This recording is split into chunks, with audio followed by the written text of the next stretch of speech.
I lead a county that borders Somalia. And for 40 years, Somalia cannot piece back together to have a working central government.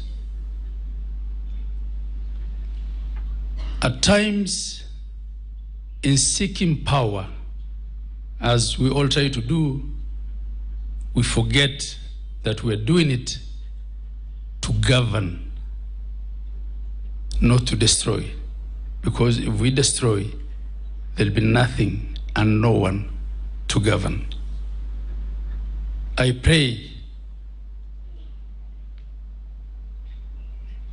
that Kenya remains an island of peace, much as I pray for peace for our neighbors. I thank you all.